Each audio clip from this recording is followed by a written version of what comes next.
இந்த வீடியோ பத்திரிக்கை எல்லாருக்கும் வணக்கம். இந்த வீடியோ என்ன பார்க்க போகிறோம் அப்படின்னா, போட் ஹெட்செட் வந்து வாரண்டி கிளைம் பண்ணியிருந்தோம். Boat 255, boat Rockers 255 bro plus. இந்த ஹெட்செட் வந்து பார்த்தீங்க அப்படின்னா இது ஒரு 15 நாள் இருக்கான். நான் அனுப்பிச்சிருந்தேன். அதான் வாரண்டி கிளைம் பண்ணி டிக்கெட் ரைஸ் பண்ணி இதெல்லாம் ஒரு ஷார்ட் வீடியோ கூட போட்டிருக்கேன். நீங்கள் பார்க்கலன்னா போய் பாருங்கள். ஷார்ட் வீடியோவில் போட்டிருக்கேன் ப்ரூஃபாக. இது எனக்கு அனுப்பிச்சிருக்காங்க பாருங்கள். இது அனுப்புகிறேன் நான் இந்த வீடியோவே என்னடா வாரண்டி கிளைம் பண்ணது இதுக்கெல்லாம் போய் ஒரு வீடியோ போட்டடா அப்படின்னு கேட்கலாம். நீங்கள் அனுப்பிச்சிருக்கே பார்த்தீங்கன்னா என்னோடய டீட்டெயில் தான் அனுப்பிச்சிருக்காங்க. இப்போ நம்ம ஒரு பார்சல் நம்ம அனுப்பணும் அப்படின்னா, ஒரு கொரியர் அனுப்பினோம்னா ஃபாரம் 2, அதாவது வந்து இங்கேருந்து இங்கே அனுப்புகிறோம் அப்படின்னு சொல்லி போட்டிருப்பாங்க. ஆனால் இங்கே வந்து பார்த்தீங்கன்னா இந்த கொரியர் நேம், இது வந்து நான் உங்களுக்கு ஒரு சின்ன வீடியோ அப்படி எடுத்து இந்த சைடில் முடிஞ்சால் போகிறேன், இல்லாட்டி இந்த வீடியோ பேக்கில் போடுறேன். அதாவது வந்து அந்த கொரியர் நேமு, கஸ்டமர் நேமு, இது ஏதாவது ஒரு அப்ராக்சிமேட் ப்ரைஸ் 565 ரூபான்னு சொல்லி போட்டிருக்காங்க. மற்றபடி என்னோட அட்ரஸ் தான், இந்த சைடும் என்னோட அட்ரஸ் தான், இந்த சைடும் என்னோட அட்ரஸ் தான். இடத்துல மட்டும் ட்ராக்கிங் அந்த கோடு மட்டும் கொடுத்துருவாங்க, வேறு இன்னுமே இல்லைங்க. நான் ஃப்ரண்ட் கேமராவில் எடுத்துருக்கேன்னா அப்படி தெரியுது. அதோட அதாவது போட்டுன்னு சொல்லி போட்டிருக்காங்க. இங்கே பாருங்கள், எல்லாமே போட்டு தான், போட்டுன்னு போட்டிருக்காங்க. எங்கேருந்து அனுப்புகிறோம் அப்படிங்கிறத எந்த ஒரு டீட்டெயிலுமே போடல. ஏன்னா அட்ரஸ் வெளியே தெரியாமல் இருக்கணும் அப்படிங்கிறதுக்காண்டி போட்டிருக்காங்க. அதே மாதிரி கொரியர் என்கிட்ட வந்து பிக்கப் பண்ணப்போ, அந்த வாரண்டி கிளைம் பண்ணுறதுக்கு பிக்கப் பண்ணப்போ வந்து பார்த்தீங்க அப்படின்னா அவங்களும் எதுவுமே கொடுக்கல. வந்து ஹெட்செட்டை ரிசீவ் பண்ணிட்டு போனாங்க. அதாவது வந்து டிக்கெட் ரைஸ் பண்ணப்பே எனக்கு அந்த வாட்ஸ்அப்லேயும் சரி இமெயிலையும் சரி, நீங்கள் ஹெட்செட்டை மட்டும் அனுப்புங்க, எந்த ஒரு அடிஷ்னல் பேக்கேஜோ அந்த பெட்டியோ அல்ல வந்து அடிஷ்னலாக வந்து இயர்பட்ஸோ அந்த கேபிளோ எதுவுமே அனுப்பாதீங்க அப்படின்னு சொல்லியிருந்தாங்க. அதனால் நம்ம ஹெட்ஃபோன்ஸை மட்டும்தான் அனுப்பிச்சிருந்தோம். இப்போ அதை ஓப்பன் பண்ணி பார்த்துருவோம். இன்னும் நான் ஓப்பன் பண்ணல, ஓப்பன் பண்ணி பார்த்துருவோம். எந்த இதுவுமே நமக்கு எனக்கு என்ன மெயின் ரீசன்னா, ஃபாரம் 2, அதான் அந்த அட்ரஸ் இருக்கும் பார்த்தீங்களா, ஒரு பொருள் வாங்கும்போது இங்கேருந்து வந்துச்சு இந்த செல்லரு அப்படின்னு சொல்லி அவங்களோட அட்ரஸ் டீட்டெயிலாம் போட்டிருப்பாங்க. இது எதுவுமே இல்லை. சுற்றி பார்த்தீங்கன்னா 2 சைடுமே என்னோட அட்ரஸ் தான். என்ன ஒரு போட்டு ஒரு இவ்வளோ ரூபா வாங்குகிறோம், ஆனால் ஸ்கேம். இதுலேயும் பாருங்கள் ஸ்கேமு. இதை பிரிச்சுருவோம். பிரிக்கிறதுக்கு முன்னாடி ஏதாவது ஒன்று கத்தி எடுத்து பிரிச்சிருவோம். ஏன்னா எல்லா பக்கமும் டேப்பை சுற்றி நல்லா மொழி வச்சுட்டாங்க.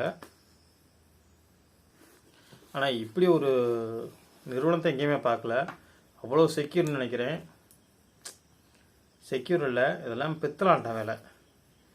ஓப்பன் பண்ணிடுவோம்.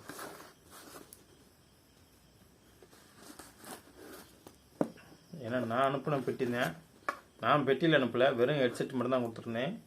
அது ப்ளூடார்ட்லேருந்து எடுத்துகிட்டு போனாங்க. ஆனால் இப்போ கொண்டு வந்து கொடுத்த கொரியர் வேறு. இந்த கொரியர் வந்து பார்த்தீங்க அப்படின்னா, நான் இருக்க திருச்சி லொக்கேஷனு. ஆனால் வந்து பார்த்தீங்க அப்படின்னா இந்த கொரியர் பாய் வந்து பாபநாசத்துலேருந்து எனக்கு ஒருத்தர் டெலிவரி பாய் அடித்தார் போகணும். உங்களுக்கு ஒரு பார்சல் வந்திருக்கு அப்படின்னாரு. எங்கே இருக்குது அட்ரஸ்னாரு. நீங்கள் எங்கே இருக்கீங்க நான் கேட்டேன். அவர் சொன்னார் நான் பாபநாசத்தில் இருக்கேன்னாரு. எந்த பாபநாசம்னு கேட்டேன். தஞ்சாவூருக்கு அங்கிட்டு இருக்க பாபநாசம்னாரு. சரி இது திருச்சி லொக்கேஷன் அப்படின்னு சொன்னேன். சரின்னு வச்சுட்டாரு. பாருங்க நல்லா ஓப்பன் பண்ண நல்லா அதெல்லாம் பெட்டியெல்லாம் வந்து அனுப்பி எப்படி அனுப்பிச்சிருக்காங்க பாருங்கள். நான் அனுப்பின பொருள் தான், வேறு எதுவுமே கிடையாது. நம்ம அனுப்பல, அது மட்டும் தான் அனுப்பிச்சிருந்தோம்.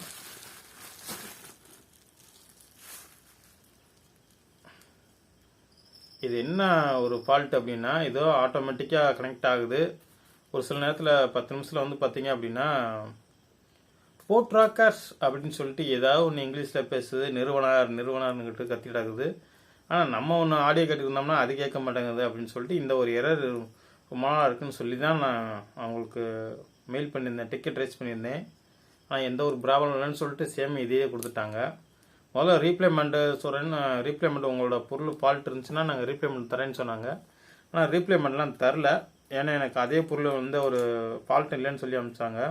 யூஸ் பண்ணி பார்ப்போம், மறுபடியும் டிக்கெட் ரைஸ் பண்ணுறதுக்கா எப்படி இருக்குன்னு பார்ப்போம். அதுக்கு முன்னாடி ஏன் அந்த வீடியோ பண்ணணும், இல்லாட்டி இதை நான் வாங்கிட்டு 7ன்னு போயிருந்திருப்பேன். ஆனால் நான் கொடுக்குற அந்த இடத்துல கிராச்சஸ் இல்லை, ஆனால் அந்த இடத்துல கிராச்சஸ் இருக்குது. என்ன டெஸ்ட் பண்ணாங்கன்னு தெரியல. சரி பார்ப்போம். என்ன அவங்க உண்மையிலுமே டெஸ்ட் பண்ணியிருப்பாங்களான்னு எனக்கு ஒரு டவுட் வருது. ஏன்னா எனக்கு வந்து இந்த பொருள் என்கிட்ட பிக்கப் பண்ண கொரியர்ஸ் வந்து ஒரு நாள் விட்டு மறுநாள் வந்து போய் பார்த்தீங்க அப்படின்னா பெங்களூர்னு லொக்கேஷன் காட்டினாங்க. நான் வந்து பார்த்தீங்க அப்படின்னா எனக்கு ஒரு ட்ராக்கிங் ஐடி கொடுத்தாங்களே, அந்த ட்ராக்கிங் ஐடியை போட்டு பார்த்தேன். அது வந்து எனக்கு வந்து பார்த்தீங்கன்னா பெங்களூர்னு லொக்கேஷன் காட்டுச்சு. அதுக்கப்புறம் பார்த்தீங்க அப்படின்னா அவங்க வந்து ரிசீவ்டு அப்படின்னு பொருள் உனக்கு அனுப்பிச்சாங்க. அடுத்த ஒரு 1/2 அன் 30 நிமிஷம் கூட இல்லை, அடுத்தது உங்களது நாங்கள் செக்கிங் பண்ணிட்டோம், உங்களுக்கு எந்த ஒரு ஃபால்ட்டும் இல்லை அப்படின்னு சொல்லிட்டு உடனே எனக்கு அடுத்த மெசேஜ் மெயில் வருது. அதாவது வாட்ஸ்அப்பில் மெசேஜும் மெயில் ஐடிக்கு வந்து மெயிலும் வருது. 1/2 அன் ஹவரில் எப்படி இவங்க செக் பண்ணியிருப்பாங்க அப்படின்னா, ஒரு பிராண்டுனா வாரண்டி கிளைம் பண்ணுறதுக்கு நிறைய இருக்கும், நிறைய பேர் இருப்பாங்க. நிறைய பேர் இருக்கையில் உடனே எடுத்து இப்போ ஒரு பொருளை ரிசீவ் பண்ணுறாங்க அப்படின்னா உடனே பேக்கேஜை பிரித்து செக் பண்ண மாட்டாங்க. புரிஞ்சுக்குங்க. இப்போ நான் இந்த போட்டு தரப்பு இந்த இதானு நான் செக் பண்ணிக்கிறேன். ஏன்னா இந்த QR கோடு எடுத்தப்போ நான் ஒரு ஃபோட்டோ எடுத்தேன்னு நினைக்கிறேன், ஒரு வீடியோ என்னமோ எடுத்தேன், அதை நான் பார்த்துக்கிறேன். ஆனால் நான் யூஸ் பண்ணது தான் நினைக்கிறேன். சரி, அவ்வளோதாங்க இந்த வீடியோ. போட் தரப்பு வந்து நீங்கள் எதுவும் வாரண்டி கிளைம் பண்ணீங்க அப்படின்னா உங்களுக்கு வாரண்டி கிளைம் பண்ணுங்கள். நான் கரெக்டான ரீசன் சொன்னேன், இப்போ யூஸ் பண்ணி பார்த்தா தான் தெரியும் என்ன லட்சணத்தில் கொடுத்துருக்காங்கன்னு. பார்ப்போம், எதுவும் ப்ராப்ளம் இருந்துச்சு அப்படின்னா அடுத்த வீடியோவில் நான் சொல்கிறேன். உங்களுக்கு எதுவும் போட் தரப்பில் இருந்து நீங்கள் ஹெட்செட்டு எர்ஃபோன்ஸோ எது வாங்கியிருந்தாலும் சரி, நீங்கள் 200 வாங்கியிருந்தால் கூட வாரண்டி கிளைம் பண்ணலாம். முடிஞ்ச அளவு கிளைம் பண்ணிக்கோங்க. முடிஞ்ச அளவு நீங்கள் வாரண்டி கிளைம் பண்ணுறதுனா ஒரு பக்கம் டேமேஜ் ஆயிடுச்சு உடஞ்சிருச்சு அப்படின்லாம் நீங்கள் பண்ணிங்கன்னா மாற்றி தர மாட்டாங்க. பிசிக்கல் டேமேஜ் இருக்கக்கூடாது. அதாவது இந்த இடத்துல கட் பண்ணியோ இந்த இயர்பட்ஸ் கட் பண்ணியோ இந்த மாதிரிலாம் இருக்கவே கூடாது. அது முதல்ல புரிஞ்சுக்கங்க. வாரண்டி கிளைம் பண்ணுறதுக்கு இதுலேயும் ஒரு ரீசன் இருக்குது. அப்புறம் தண்ணியில் போட்டு முக்கி கொடுக்கறது இந்த மாதிரி இதெல்லாம் இருக்கக்கூடாது. நல்லா புரிஞ்சுக்கோங்க. அதுவாக கேட்காம இருக்கணும். இதெல்லாம் டெஸ்ட்டுக்கு போய் டெஸ்ட் பண்ணி பார்ப்பாங்க. நமக்கு எல்லாமே பர்ஃபெக்டாக இருக்குது, ஆனால் வந்து அவங்க கரெக்டாக தான் இருக்குது, இந்த ஒரு ப்ராப்ளம் இல்லைன்னு சொன்னாங்க. சரி, ரைட், ஓப்பன் பண்ணி பார்ப்போம், யூஸ் பண்ணி பார்ப்போம். யூஸ் பண்ணி பார்த்துட்டு அடுத்த ஷார்ட் வீடியோவில் கூட போடுறேன். அவ்வளோதான் இந்த வீடியோ. இந்த வீடியோ பிடிச்சிருந்தா லைக் ஷேர் சப்ஸ்கிரைப் பண்ணிக்கோங்க.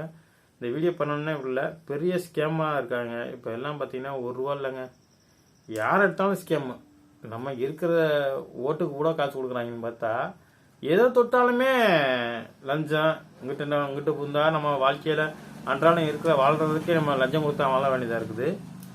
மற்றபடி எந்த ஒரு பொருள் வாங்கினாலும் இதுவுமே வாரண்டி கிளைம் பண்ணிக்கலாம், அதை பண்ணிக்கலாம்னு சொல்கிறாங்களே தவிர எதுவுமே வந்து நமக்கு பர்ஃபெக்டாலாம் கொடுக்கறதில்ல. வேதானங்க, 1600 கொடுத்து இந்த ஹெட்ஃபோன்ஸை வாங்கினேன். வாங்கி போட்டு நான் பார்ப்பேன், யூஸ் பண்ணி பார்த்துறேன். யூஸ் பண்ணி பார்த்துட்டு நான் சொல்கிறேன். நான் இப்போ தான் வந்திருக்கு. முதல்ல பவர் ஆன் பண்ணி பார்ப்போம். பவர் ஆன் ஆகுது, உங்களுக்கு தெரியுதுன்னு தெரியல, இண்டிகேட் எரியுது.